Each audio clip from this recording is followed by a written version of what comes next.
Good morning. Namaste and welcome to The Awakening. It's always so beautiful and really magical to connect with you.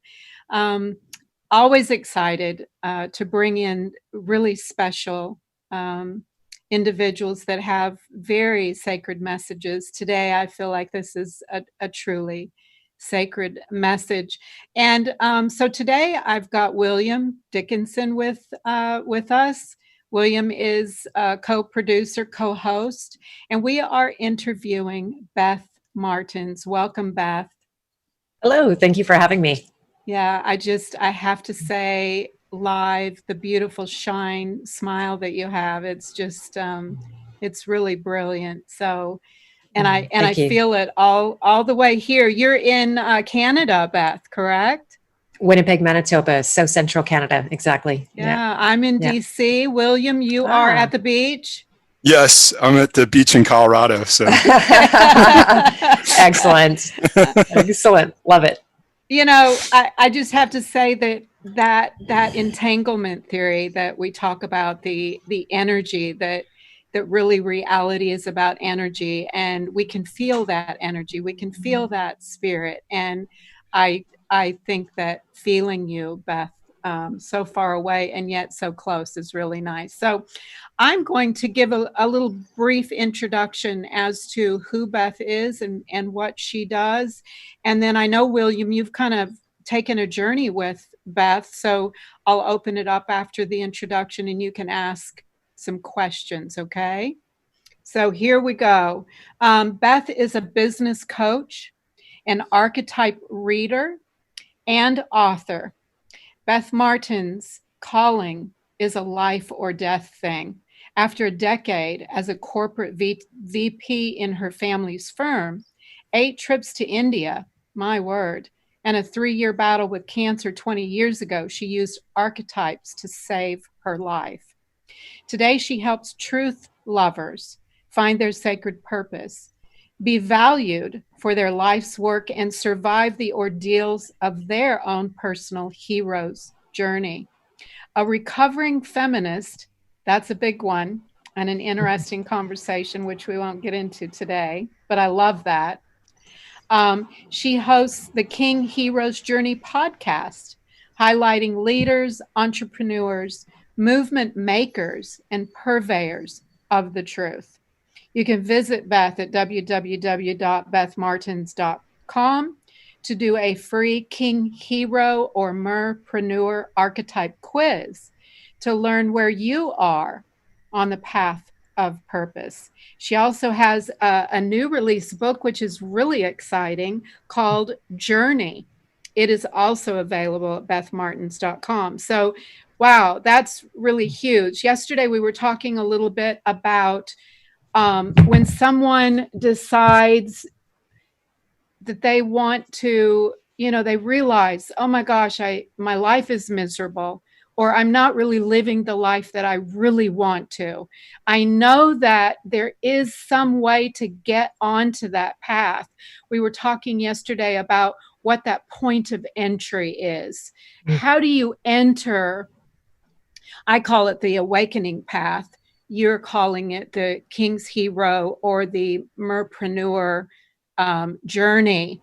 And so it's really helpful to have guides like Beth to enable an individual to actually put that first step onto the path or onto that bridge that we can cross into that new world we keep talking about, which is taking control of your life, bringing purpose into your life, and becoming the master of your destiny, the captain of your ship. So, William, I'm going to kind of turn it up to you, since you have actually met Beth and spoke with her and kind of are familiar with some of the work that she does. So why don't you open it up with some questions here? Sounds great. Yeah, thanks, Beth, again for joining us on this podcast. And I think it must have been well over a year ago when we spoke last. And I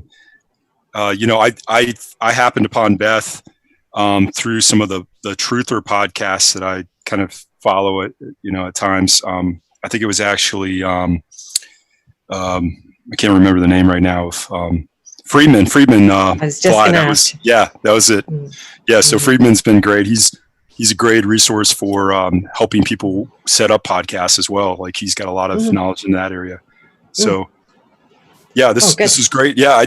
I thought your message was just so original and interesting in the way that it was encapsulating not just this truth path, but also like, a self-healing modality too. So, but yeah, I'd like to know more about those archetypes and how they relate in my specific situation, like more of a king's journey. Yeah, it's amazing. Good to see you again, William. Yeah. And again, thank you so much for hosting me on The Awakening. It's a total honor.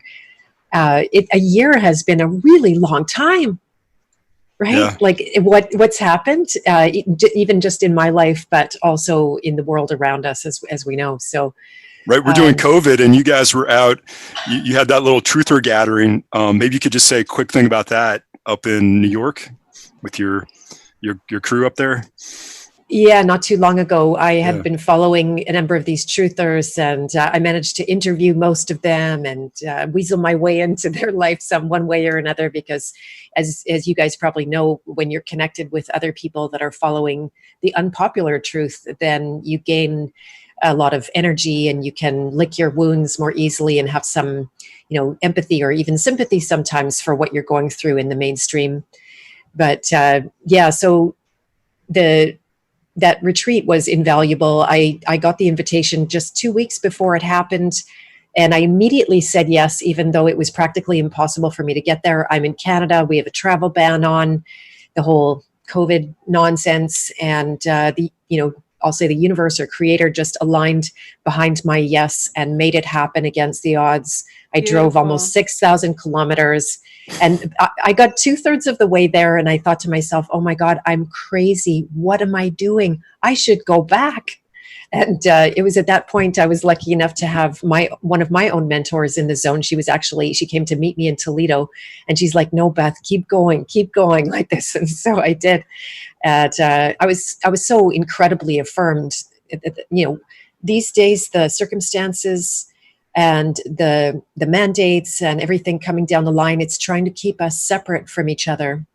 And this is a beautiful medium. I do most of my coaching work virtually, so I have very deep connections with people. There's no lack there, but there's something that happens in person that when you look people in the eye, when you feel their heart space, then there's a new level of magic that can take place. And that's what happened there. Not just like minds. There were people from a lot of different perspectives, and yet the coming together over that common bond of wanting freedom and being willing not to just work for our own, but on behalf of many people for that purpose. And the coming together, there was an unplanned ritual. It just came up, something that we were going to do. The rumors about it being a blood orgy and human sacrifice, there was none of that going on. and the intention you don't look was like that type. Just not that type. It's not my ball of wax. But it was really, the purpose of it was not to just galvanize the 19 of us. It was fascinating that there was 19 of us on the retreat, because that number is just coming up in Technicolor right now. But it was to go out and to take the torch, to hold the torch and go out. And now I have already actually connected with my own local group here to create our own group of 19. And their mission is all to go out and create their own group. So you can see the kind of ripple effect that it can have to tell the land, you are alive. This is the living soil. I am your protector. I am your nervous system. And together we can create the entirety of the nervous system across this globe. I shouldn't say the word globe. I don't believe that anymore. across the earth. We've had plenty of flat earthers on here. It's fine. Yeah. Are you one, Beth? Okay. I intuitively know it's not a globe. I'm hearing all the arguments. I've been hosting David Weiss now for the third time. Even there's probably more coming. Wes is awesome.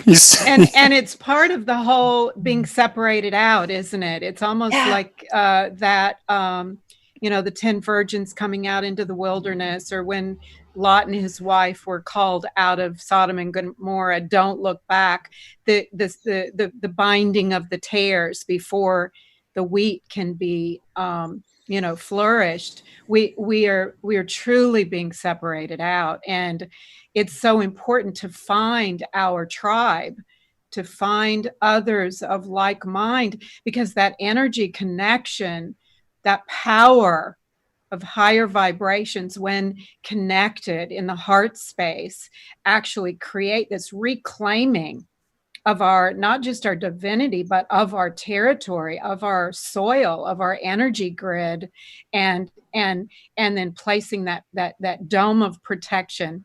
I'm going to use a flat earth, that dome of protection that is invincible and infallible, and that's what we're creating with these. And what a beautiful testimony of that journey of courage. I mean, what a king's hero journey to take, in spite of, the no, I can't, to actually say yes, and realize that your yes is not connected to the global psychological terrorism or fear pandemic, but we are actually connecting to this higher octave of reality that is actually clearing the way and allowing us to go forth in ways that are, we're really seeing miracles, and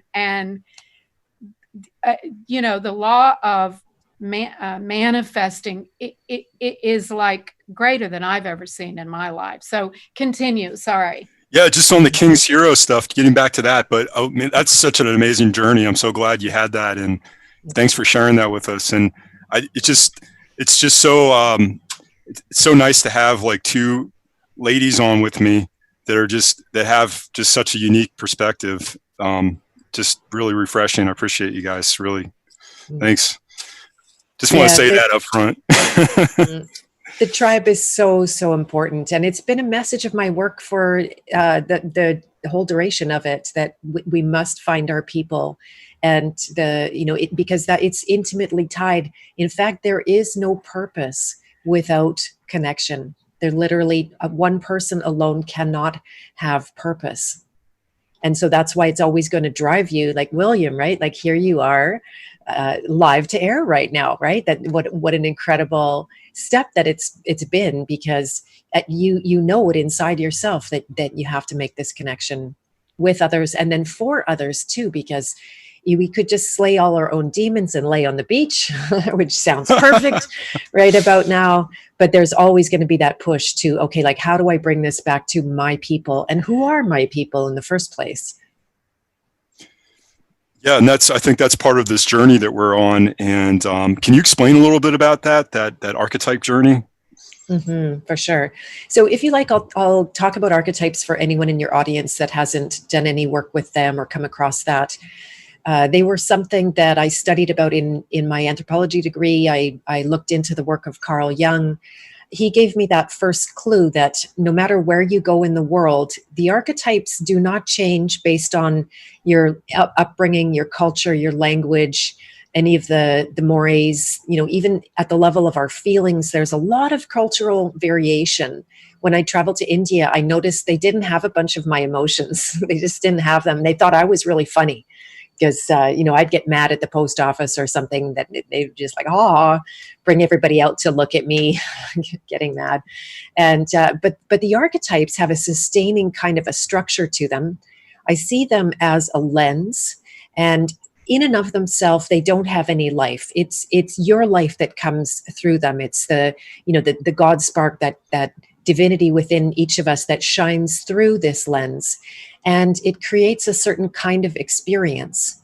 So we are all familiar with archetypes. Even if you never heard that word or you don't know that word, we're all living through them all the time. And they represent a kind of blueprint or a DNA of your own purpose. And so they are tools through which you can filter your life energy, and you'll get instant reflections back because of them. When you put out, let's just use the rebel archetype as one example that many in the truth community are familiar. Also, the lover is another archetype that is that love for truth and beauty are the same thing. So the archetype will get your attention one way or the other, and mostly because you're getting some kind of result that you don't want. So this morning I get a letter that's this long from somebody on Messenger, and they're devastated. They've, as a truther, they've been out there banging their brains out, trying to wake people up, trying to convince people, trying to, whatever, maybe scare them into waking up or whatever. We think that's a good idea unconsciously. And then she gets this bored in the face and she's at a loss. And then, so she sent me a video, and I responded and I said, yeah, that's great. But she actually heard that I was opposing her because she's so used to getting opposition. So she snapped back at me, and I saw it, and I'm not triggered, luckily, because I've been working on this a lot. And then she comes back and she goes like, "Oh my God, we're on the same page. Amazing." Right. So it's the possibility that it's the shadow of that archetype that's got her fighting no matter what, fighting in every direction, fighting blindly. And also the lover archetype, the shadow of it being a kind of obsession and compulsion that again would stop you from feeling the love that was expressed there. And so she right away saw through it. She, I didn't need an apology, but she apologized. And now there's a clear path for connection because she stepped more into, now I didn't say archetypes, and we haven't even talked about that, but I saw her step more into the gift of the archetype. So it's a blueprint. It also represents a map. And when you take one archetype at a time, you can get results, even if you don't know about the hero's journey. So that's what happened to me. I was literally on my deathbed with cancer. After 3 years of fighting for my life, I was told I would not survive.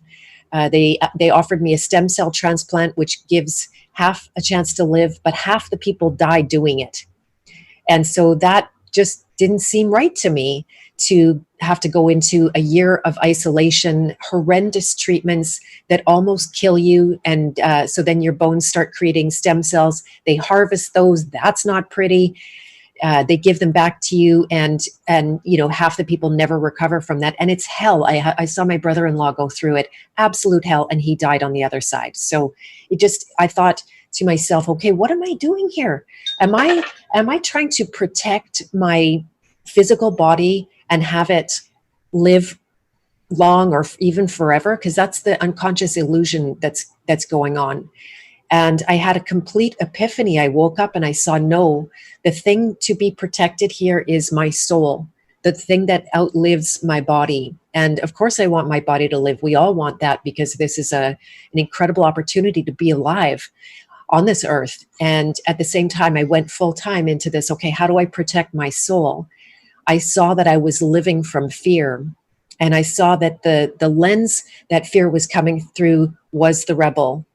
In my case, I had been a rebel my whole life, fighting from the get-go. My first word was no. I'm always the pain in the ass that will point out the thing that doesn't make sense or isn't an expression of truth. And then finally, I got myself into so much trouble from that. If you read that chapter in my book, you'll see I went to jail. I was, ostracized from my family. They pushed me out of the family into an institution for a time, not for very long. My mom couldn't go on like that. And I decided along the way, unconsciously, that rebel was an enemy to me, that it had killed me, it had made me sick. And so what did I do is, in fact, that was before the fact. I was just afraid that it would kill me and make me sick. And so I put my foot on it. I pushed it down into the unconscious, and I tried to be the good one now. So I went to work with my family. I fulfilled my father's expectation that someone of his children should follow through in his footsteps. I did everything right. I got straight A's in university. I got the gold medal in my degree in anthropology. just tried to do everything to be the good one, to get the favor of my family and my tribe, because I was so scared not to have tribe, because that represents our death. And so I did the pendulum swing that all archetypes have, like the rebel without a cause to being like no rebel at all. They're actually the identical shadows. And when I saw it, I saw I was losing my life to it. I awakened that archetype to a certain extent. I'm still working on it, just so you know. And I reclaimed, I love that word that you used earlier, Jacqueline. I reclaimed that energy enough to go from being a dying person to being a living person practically overnight. I never had to look back. And as this is a podcast on awakening, is that not what the awakening truly is about? Is either you're doing the archetype program without a cause. So in that way, you're truly separated out from tribe that way, or you're over here trying to play the identity that everyone else wants you to be. And, the awakening is truly about the death of both of those. It's about the death of the unconscious program and coming into that, what you said, living state of being. I've just read the Art of Resurrection, dying while living, and really facing that death, that total death, that you completely are initiated into that true, pure self, which is alive. That's a beautiful, beautiful story. My heavens. About death, if I could jump in with that, it's exactly what you're saying, that the hero's journey, it is really allowing yourself to die and be resurrected, and you have to die all the time. It's not just once. Correct. Even writing my book on this, I had no idea it in and of itself was going to be such a hero's journey. And there was a period of about maybe 3 or 4 weeks when we were in the finish line. I had to die every single day. There was some new thing that I was sure I couldn't get past, and I had to die to that. One more story that if you're not familiar with it yet, because I know I just sent you my book, and it's that I was at one point about halfway through the 3 years with cancer, and I had received at that point so much chemo, it was killing me. I systematically went from being a person who could live on their own to having to live under care with my parents. And there was a time where I could do things for myself, and all of a sudden I can't do anything for myself. There was a time when I could sit up, I couldn't sit up anymore. And I felt the life completely draining out of me. All of the positive thinking and the raw kind of attitude I had about I'm gonna kick this and beat this. I at that point, I just surrendered. I let it go. I said, okay, death, if this is my time, you can have me. I'm done. And in that moment of surrender was the first time I ever truly saw myself. I saw who I am. In that place of letting go to death, I was filled with joy. I saw that I have absolutely zero dependence on whether this body lived or died. I saw that I have a very distinct purpose. I saw that everybody has a distinct purpose. I saw that it is so closely tied with my people who I didn't know yet, but I knew they were there. I could sense them. I could sense the calling from them, that there was a connection and some kind of contract about that. Yes. I suddenly knew that if I didn't fulfill my contract now, I would just have to do it later. Yes. Right. That's a really good point too, is the contract that we each, I call it our coding. We're coded for a specific path or a specific duty, calling, journey, mission, purpose, and which is our true aliveness. That's when we step into that purpose, who I'm coded to actually be. Like the chair is coded to be a chair, not a boat.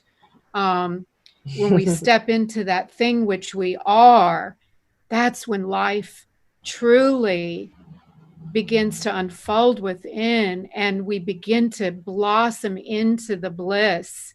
Like, oh my gosh, here I am. And it's, you're talking about the death process. I think we talked about this a couple of weeks ago, that awakening, many people think that to awaken means, oh, I have this supernova, experience, and then all of a sudden my life is different. Kind of like what you learn in church, you go down to the altar and you ask God to forgive your sins and ask Jesus to come into your heart. And then I woke up the next morning and went, wow, this isn't different here. But awakening is really a journey to your death. And most of us, I want to say all of us, I really believe that every one of us that has been able to find the crossing and has made that crossing over into the life of resurrection, which is not even, if you look at when they crossed the Jordan into the promised land, they're still doing battles. I mean, they still tore Jericho down, even in the promised land. So we have also a false sense of even the resurrection looks differently than I think what it does. So I just want to get back to that death experience. I mean, that real death where you finally meet the real death at your doorstep and you actually say, you surrender completely. I mean, you've totally surrendered to a life that is programmed by this world, and you are ready to let that go, to die to that world and just give it up. Correct? And surrender over to, all right, I've surrendered to that death. And that's when life really begins to take over. And so what I hear you saying is that the journey that you help people to take is that journey towards that recognition, that reconciliation, correct? Yeah, that avoidance of death, the unconscious avoidance of death, is the Achilles heel. It's the thing that we're suffering from it. It's what we lose all of our energy to. It's what I was losing my life to. By being afraid of death, I was pulling my death in. By being afraid to be sick, I was pulling sickness in. And so until you can turn around and stop that habitual triggered running, it is a knee-jerk thing. Nobody sees themselves even doing it, to have so much resistance. But at some point you decide, this isn't working. I for all this fear of dying, I'm getting more of what I don't want. So there becomes an about face. And how do you make the about face? Is that you tap into some kind of, is it genetic memory or ancestral memory, or even the earth talking to us about freedom?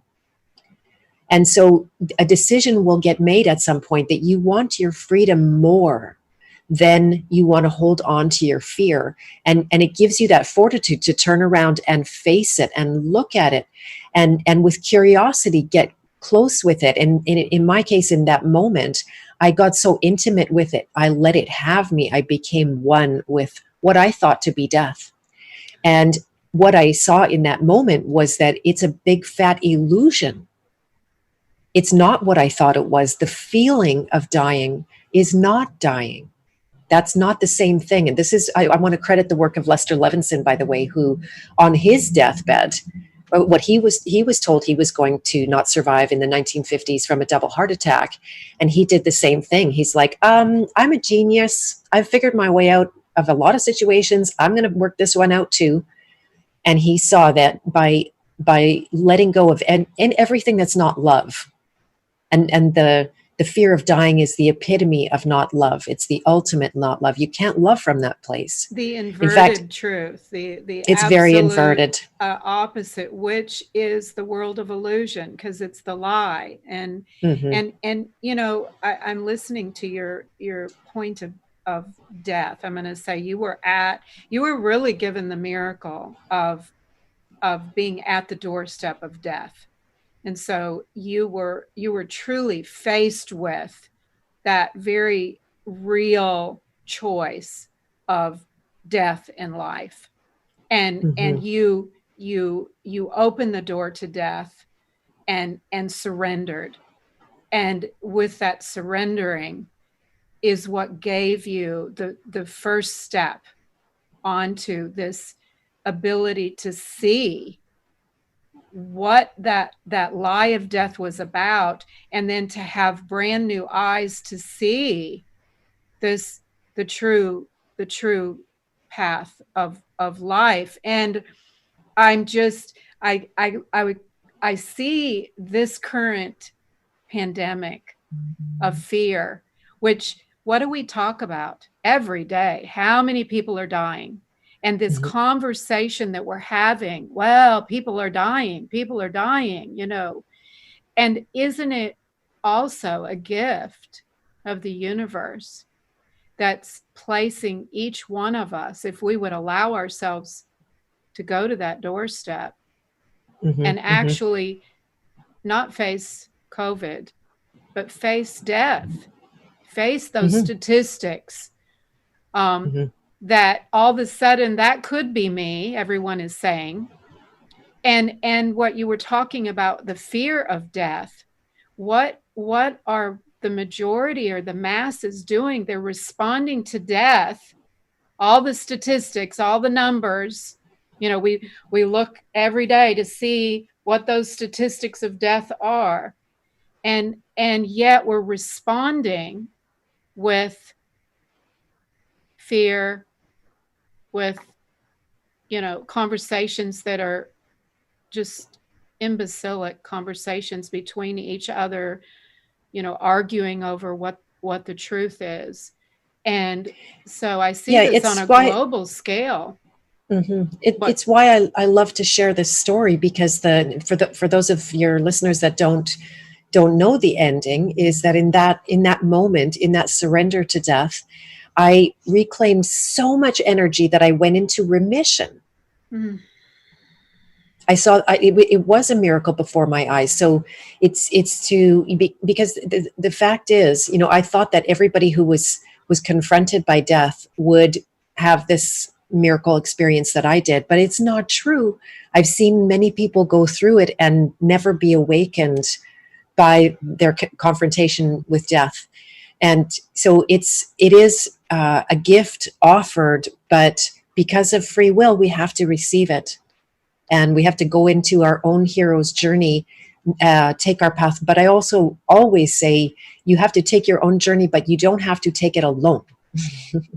Right. It's just that. Go ahead. That's a great place to jump in, because I'd love to know more about that journey that you facilitate with people. You know, we talked about it a little while ago, but that King's journey, or the archetypes and how they play out. Exactly. Go ahead. So the hero's journey was discovered. It's probably debatable, to tell you the truth, but we credit Joseph Campbell to that. Chances are he was not the first, and we know how it works in the elites and the upper echelons and that kind of thing. So his name is on it, but at the same time, it's pre-writ. It is coded. I love that word. I actually have a program where I am teaching people how to read and coach with archetypes right now. It's called Journey Code. So it's absolutely a coding.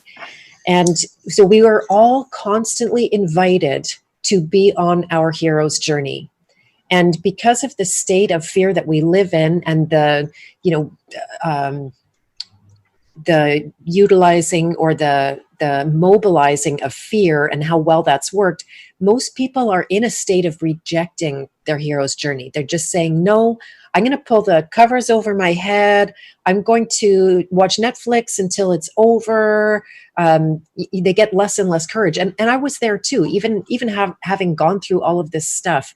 It was only a couple or 3 years ago at the most now that I started to open my eyes. I ran with blinders on. I did not want to look out. I felt like I couldn't do my own work. If I looked out there, I would get too traumatized. I would get paralyzed from that. And then I was fully confronted by somebody coming into my world who had firsthand experience with trafficking and satanic ritual abuse, like the worst, the absolute worst. And I finally couldn't look away. That's when I graduated myself into really the rebel phase of the journey, out of the child and into the rebel. The archetypes had presented themselves. Death is all around, right? So when my mom died, I downloaded what I called at the time Mermaid Archetypes. The Merpreneur was born at that point. And so I was just trying to re-enter the world after having a knock 'em down experience from a parent's loss. And this stuff came through me. It felt real. When I brought it out to my community, it was working for them at the same time. And then it wasn't until my mom passed away that the whole journey of it, that by then it was just archetype soup, but it was this next loss. It's bigger when your second parent goes, because then you are orphaned. You are totally catapulted into that child archetype.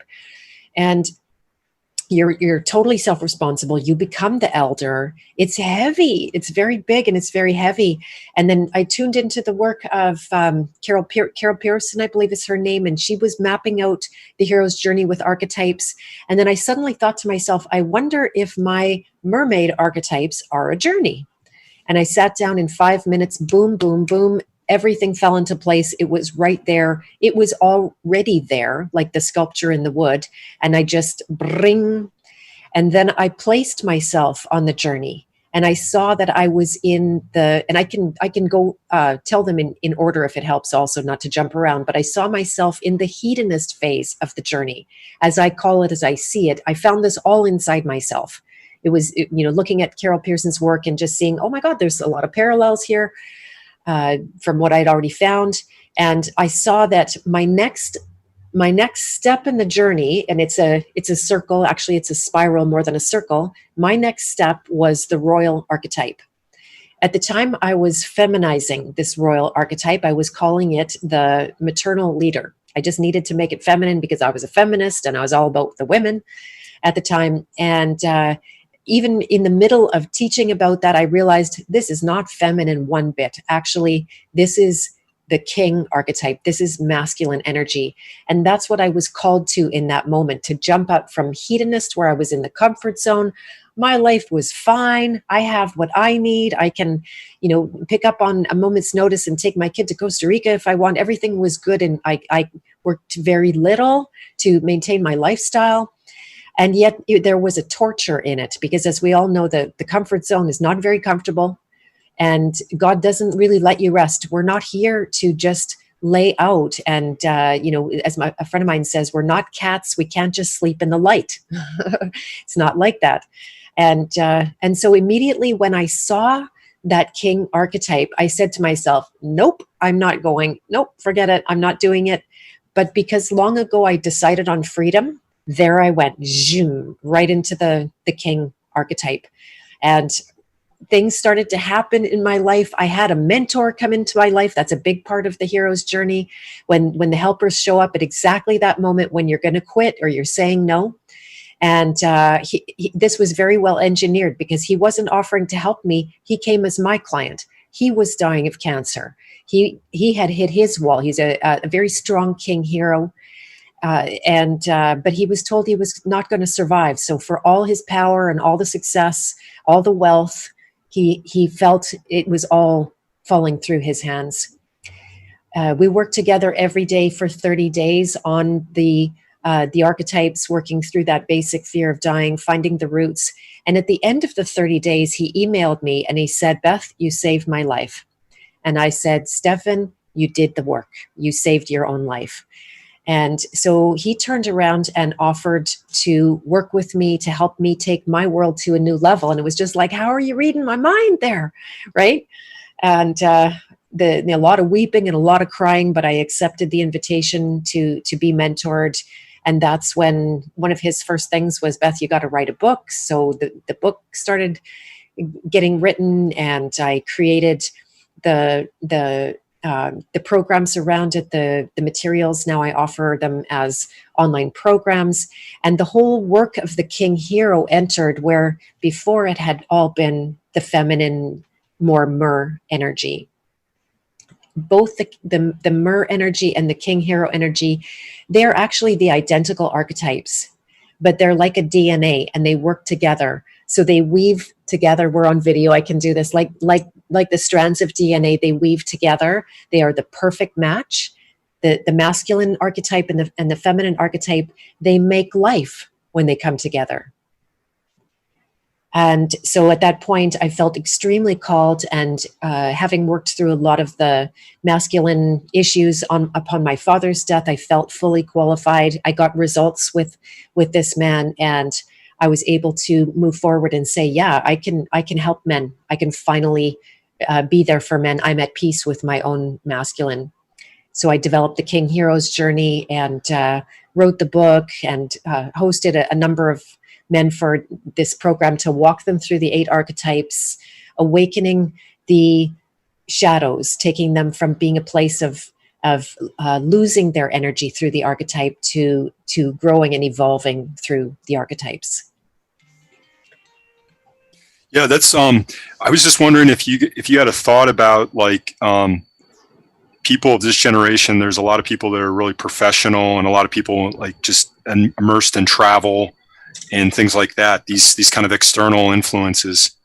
How would you do? They have to have this huge life-changing event, or can they be a little bit proactive, or are we in the process of a huge life-changing event with all the things going on right now? It's both. So you can, if you hold what you want in mind and you set goals, it's a kind of warrior thing. It's a warrior phase of the journey to set very clear goals out in front of you. What you do by doing that is you create your own hardship.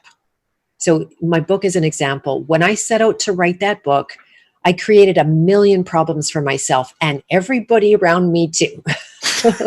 My acknowledgement page is practically a chapter. There's, so much went into this.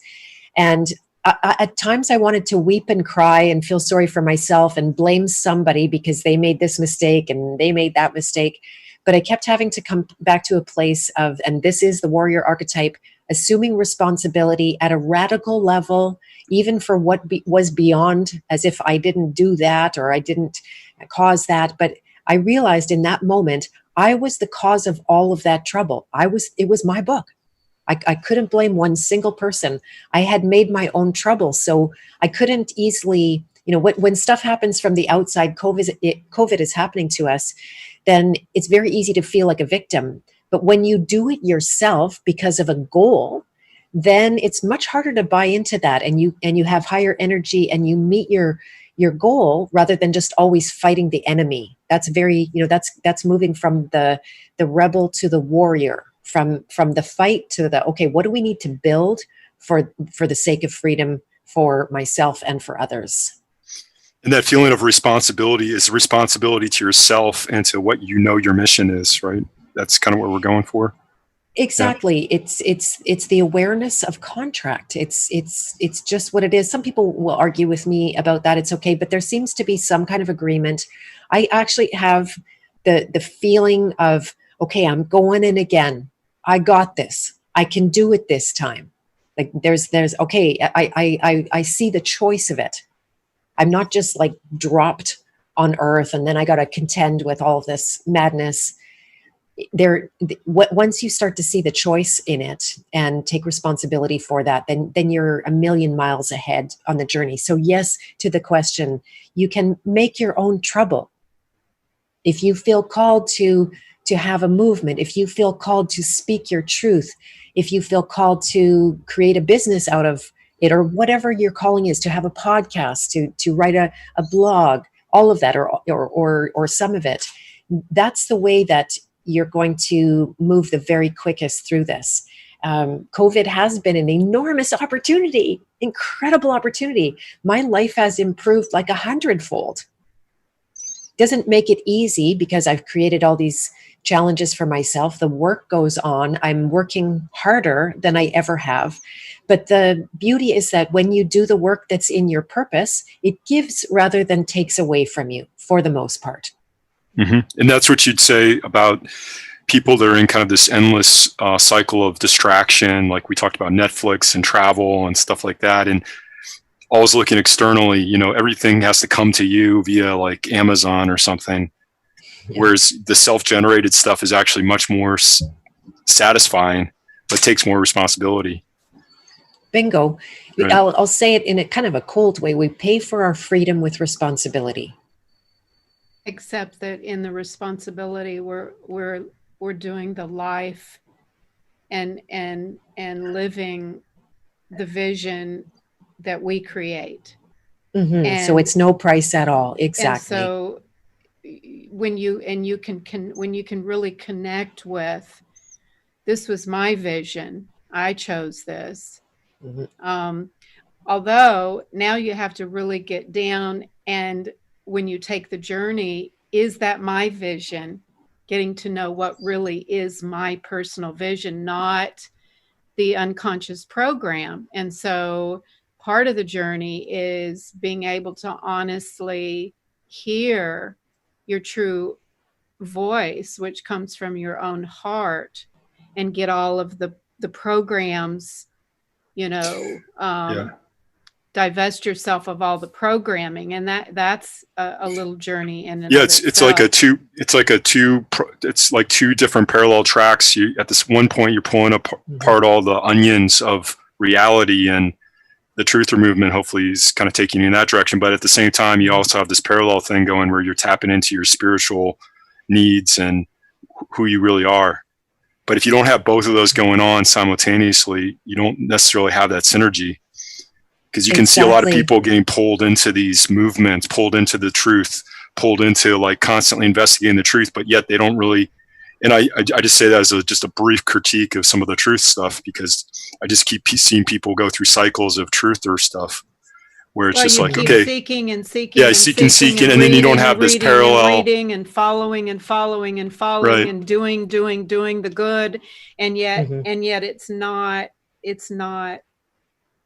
a doingness that is compelled from the inner, you know, the inner state of passion and spirit. You know, spirit is the compelling force, and that shifting from being compelled from an external program versus shifting into being compelled from the higher self, higher octave, higher vibrations, where we talk about the coding, you know, and I can know that because it's my voice, and it's I'm the only one that has that voice, and to sit with a guide that helps me keep coming back to center instead of deflecting. Like, it's a very quiet voice. It's, if you don't recognize it and you got to go into the quiet. Exactly. And it's very quiet. You've got to also let your pride go and let someone say to you, no, you're deflecting again, or no, that's not the correct perspective. You're still operating from the program, because the unconscious program is based off of its own language, and you can hear the unconscious program in doubt, I can't, I'm in fear, they are doing that, they won't accept me. There's a very real language of that unconscious programming. And right, but also the other side of that is, let's go right into like a Mack truck and let's truth the heck out of this thing and tear down everything. Exactly. And those guys, you can just see, if you listen to some of these truth movement, there are two guys that are talking, and 1 minute they're good friends, the next minute they're pulling each other's hair out because they can't, they're not seeing that, hey, we're just splitting hairs here, literally. And, but they start going after each other. And, you know, just want to just juxtapose the other side of that. Yeah, I'd love to speak to that exact thing, because it's the shadow of the lover archetype that they, you know, it's important to start seeking truth and to have that discrimination where you see the difference between light and dark, you see the inversions. And that is an important stage, but I will affectionately call it the 4-year-old stage. So that's beautiful that you created discrimination. That's beautiful that you can see light is not dark and dark is not light.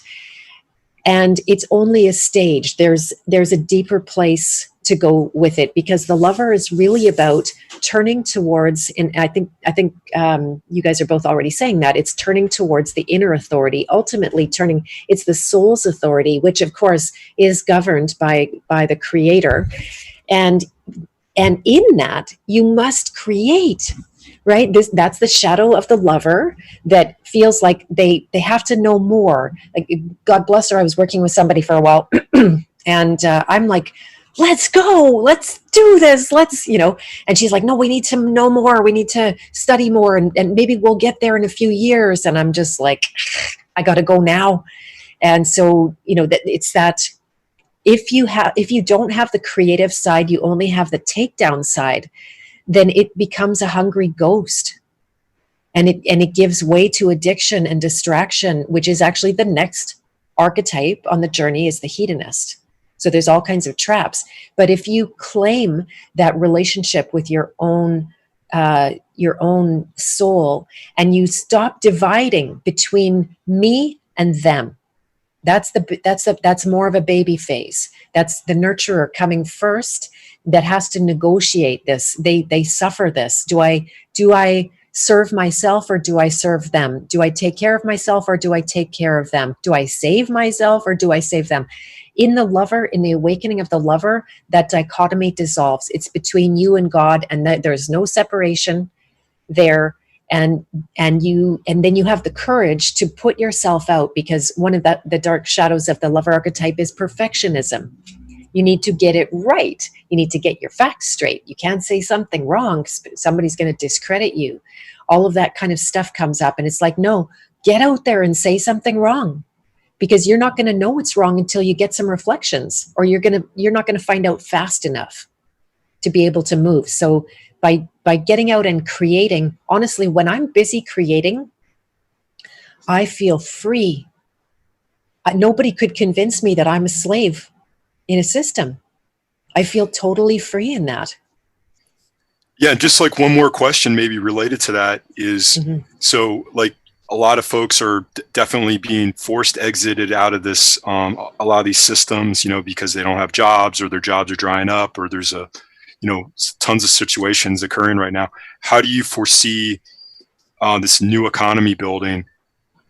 Is it kind of something where everyone's kind of a crafty person and everyone's getting paid to do crafty things, or counseling, or what? Because I'm in that phase right now where I've essentially worked corporate jobs for most of my professional life, and I don't know if that's really a reality in the future, and I'm trying to head it off a little bit.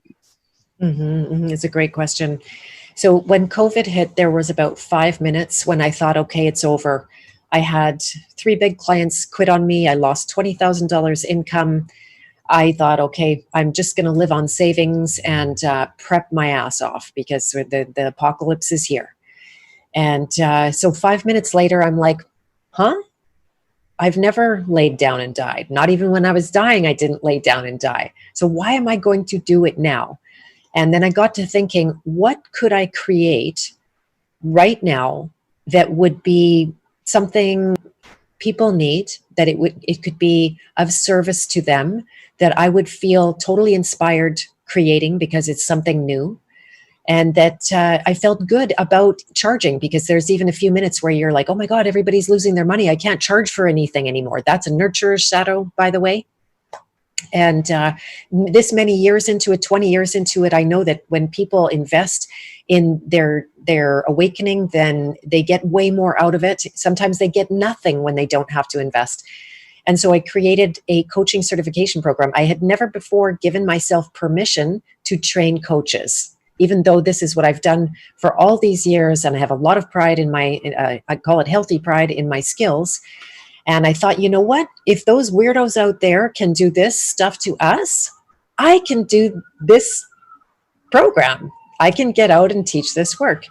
And so I instantly created a means for people to become coaches with their own background, their own expertise, their own passions, their own interest, but a framework for being able to help people, number one, fast. Because honestly, there's not a day that goes by. I think I've already been through 3 conversations where people are on fire. They're going through it at such an intense level. And it is a major opportunity at the same time, but the intensity. So, and I could easily go down. I had people, 20, 30 messages a day in the heat of the first weeks of COVID. And it's very easy to self-sacrifice and kill myself over that. But so I turned it around. I created this thing and I said, here, this is what I can offer right now. I instantly had a whole group sign up. We've been about 2/3 of the way through the program now, and I'm greatly affirmed, and it's so beautiful. And the leaps and bounds that people are making is amazing. So I'm already inspired. I'm going to roll it out again in September. If you don't mind me saying, for those that are listening in good time, this week is the end of the early bird, so that if it's something that you wanted to talk to me about, definitely get in touch. Now is the better time than later. And, I hate to say it, but we are coming to the end of this podcast. And so that's a really good kind of ending, is give you a few minutes to talk about how someone who says, okay, I'm ready to take that first step onto that path and take my personal self journey, how to get a hold of you, what you do have to offer. You just said you've put together is that an online course that individuals can take to help them, find their mission. In spite of all of this, I believe that our supply does not come from this realm of reality, but it's an off-world supply. And when we tap into our coding, our mission, that the universe is going to support, assist, sustain that supply for you to do what the Creator created you to do in the first place. So tell us a little bit about that. We've got just like 1 minute left. Okay. So the first step to find your footing on the hero's journey is to do the archetype quiz, either the Merpreneur or the King Heroes, whichever you feel most called to. A lot of the women in my world are King Heroes, so they don't mind doing that quiz. They have the identical results, but just from the masculine or the feminine perspective. There are programs for both of those. So once you see where you are, you might want to get on the King Hero's journey or the Merpreneur's journey and work through the value of your purpose to get to a place where you see that. If you are inspired to create a new career for yourself, maybe you lost your job, or you're totally, not enamored in love with your job anymore, given what's going on, and you want to create an avenue of much more free entrepreneurial income where you establish your value in the community with your tribe, then definitely put your hand up to talk to me about the Journey Code Coaching Certification. So it is an opportunity to decode your own life, very intense.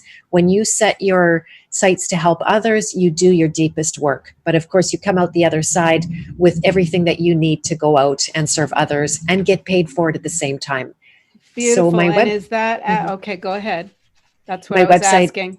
My website is bethmartens.com, BETHMARTENS.com. My book is there. That's also a really great place to start. There is a hard copy. I'll send it to you. If for some reason your finances are so low you can't afford it, I have a PDF. Oh, thank you for showing that. I almost grabbed my copy off the shelf and I didn't. Oh, wow, you printed it off. Wow. I did. Holy mackerel. Really 300 excited. pages. Yeah. Yeah. Wow. That's beautiful. So Yeah. Well, so then I can send just either those. thank you. I know this was kind of a short notice, and then we decided we were going to live stream. William, thank you for taking a moment out of your day. Thank you. Thanks, Beth. Thank you. My lovely audience. To see you again, William. It's just like magical, actually. And we will see you soon. Please, if you have any questions or concerns, please email us, and we would love to help you take your first step onto an awakening path, or maybe you are already on that path and just the landscape is a little difficult. We're here to help. So namaste and bless you with abundance. Thank you. Thank you. Thanks so much. It's been an honor.